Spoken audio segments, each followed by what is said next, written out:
ઘરફોડ ચોરીના ગુનામાં મહિલા સહિત 3 ઇસમોને ઝડપી લીધી એલસીબી પોલીસ।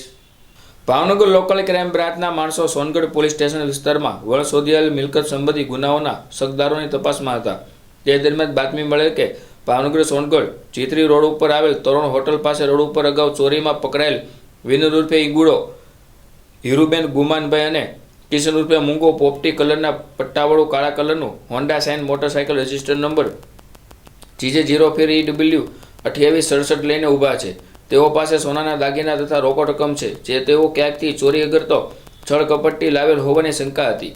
જે બાતમીના આધારે તપાસ કરતા વિનોદભાઈ ઉર્ફે ઈગુડો ઉર્ફે ગોવિંદ ઉર્ફે મૂંગો, ધીરુભાઈ સરવૈયા રહે ગુંદડા વિસ્તાર ખાખરિયા ગામના પાટિયા પાસે, સિયોર જિલ્લો ભાવનગર, હાલ સમસરની બાજુમાં સીમાડા નાકા, મોટા વરાછા, સુરત, હાલ 7 નાળા પાછળ દુધરેજ સુરેન્દ્રનગર વાળો, તેમજ કિશન ઉર્ફે મૂંગો મુકેશભાઈ પરમાર રહે અંકલેશ્વર મહાદેવ મંદિર પાસે ભીલવાસ તળાજા, તેમજ હીરુબેન ગુમાનભાઈ અજમલભાઈ પરમાર રહે ગુંદાળા, આ ત્રણેય શખ્સો મુદ્દામાલ સાથે હાજર મળી આવેલ। જે આરોપીઓ પાસે આધાર પુરાવો કોઈ બિલ નહીં હોવાની આ મુદ્દામાલ તેઓને ચોરી અગરતો છળકપટ્ટી મેળવી હોવાનું જણાવતા શક પડતી મિલકત તરીકે તપાસ અર્થે કબજે કરવામાં આવેલી હતી। જ્યારે 3 ઇસમોએ કુલ રોકડ રૂપિયા 11,71,600નો મુદ્દામાલ ચોરી કર્યા હોવાનું કબૂલાત કરવામાં આવી હતી।